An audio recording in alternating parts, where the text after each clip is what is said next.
Let's see if we can tackle a slightly more difficult hyperbola graphing problem. So let's say I have the hyperbola, make this up on the fly, x minus 1 squared over 16 minus y plus 1 squared over, let's say, 4 is equal to 1.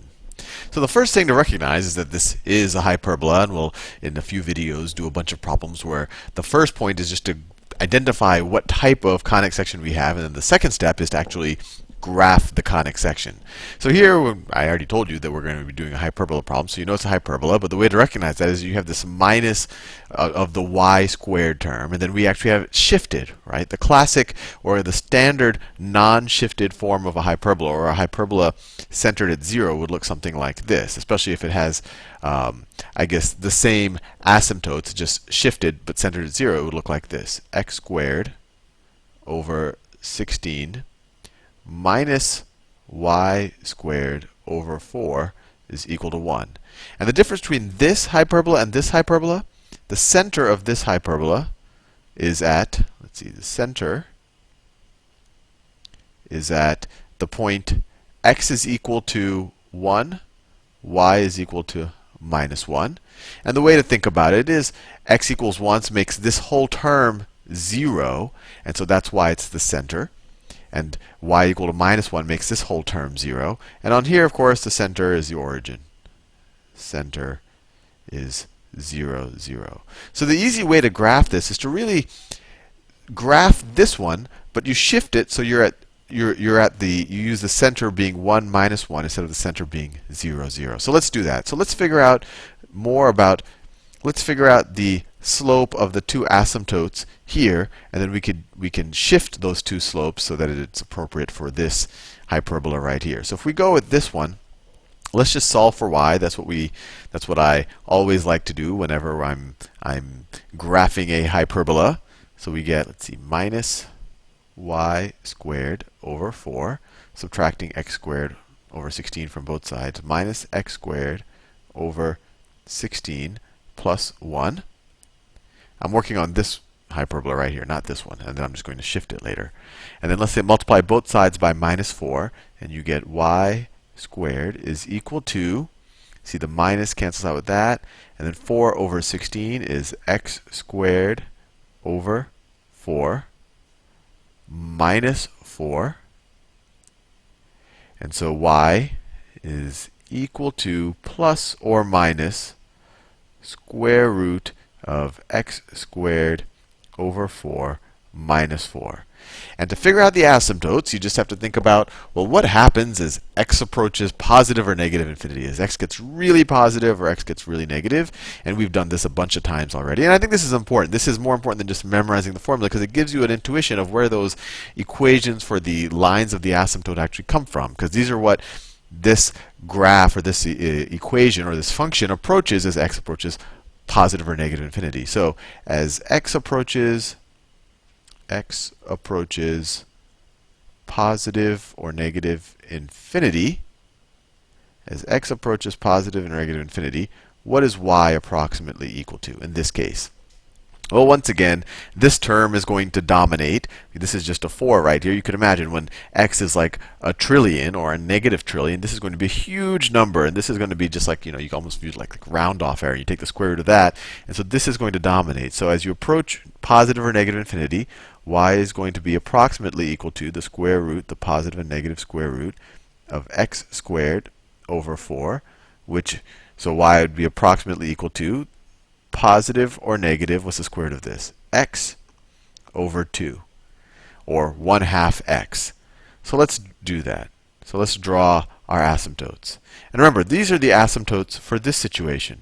But now, of course, we're centered at 1, negative 1. So I'm going to draw two lines with these slopes, with positive 1/2 and negative 1/2 slopes, but they're going to be centered at this point.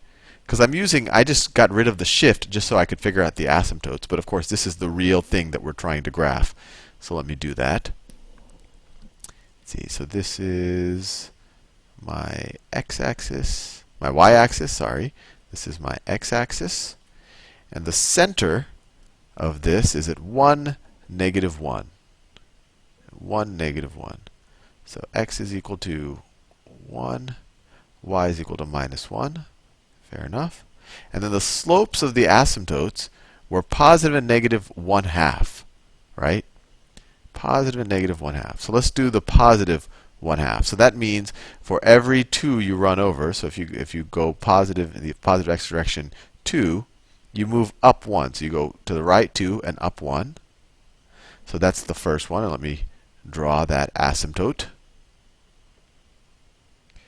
Yeah, it looks something like that. And then let me draw it from this point to that point. Oh, gotta have a steady hand. Okay, there you go. I think you get the point. And then the other asymptote is going to have a minus 1/2 slope. So if I remember, this is our center, 1 minus 1. So if I go down 1 and over, so when I go over 2, I go down 1. So that'll be right there. Let me draw those asymptotes, or that asymptote. It's going to look like that. And then just to continue it in the other direction, it's going to look, well, I want to make it, the lines overlap. It's going to look something like that.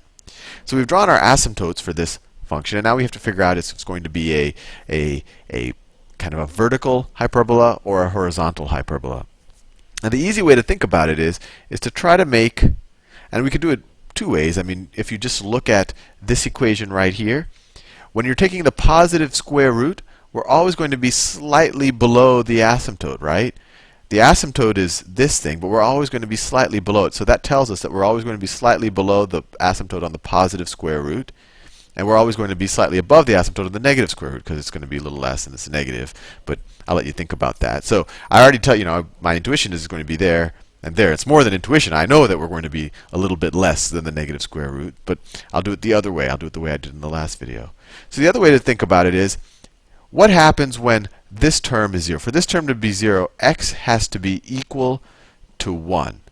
And does that ever happen? Can x be equal to 1? If x is equal to 1 here, this term is 0.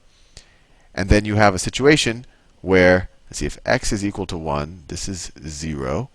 And then you have a minus y squared over 4 would have to equal 1, or this would have to be a negative number. So x could not be equal to 1. So y could be equal to negative 1. Let's try that out. If y is equal to negative 1, let's try out that point. If y is equal to negative 1, this term right here disappears, right? When y is equal to negative 1. You negative 1 plus 1, that's 0, 0, 4. So when y is equal to negative 1, you're just left with, I'll do it down here. Well, I don't want to, you're left with x minus 1 squared over 16 is equal to 1. Right? I just canceled out this term because I'm saying what happens when y is equal to negative 1. You multiply both sides by 16, you get, let me do it over here. These get messy. X minus 1 squared is equal to 16. Take the square root of both sides. X minus 1 is equal to positive or negative 4. And so if x is equal to positive 4, if you add 1 to that, x would be equal to 5, right? And then if x minus 1 would be minus 4, and you add 1 to that, you would have x is equal to 3. So our 2 points, I guess you can kind of view our 2 points closest to our center are the points 5, comma, negative 1, and 3, comma, negative 1. And let's plot those two. So 5, 1, 2, 3, 4, 5, negative 1, and 3, negative 1. Now, is that right? So, oh, no, minus 3. So, because x minus 1 could be minus 4. That's what happens when you skip steps. And if you have minus 1 plus, let me write that. So, x minus 1 is either equal to 4, or x minus 1 is equal to minus 4. If you have the minus 4 situation, then x is equal to minus 3. So you go 1, 2, 3, minus 3, minus 1. So those are both points on this hyperbola. And then our intuition was correct, or it was what I said, that we're always going to be below the positive square root is always going to be slightly below the asymptote. So we get our curve is going to look something like this. It's going to get closer and closer, and then here it's going to get closer and closer in that direction. It keeps getting closer and closer to that asymptote. And here it's going to keep getting closer and closer to the asymptote on that side, and then on that side. And of course, these asymptotes keep going on forever and forever.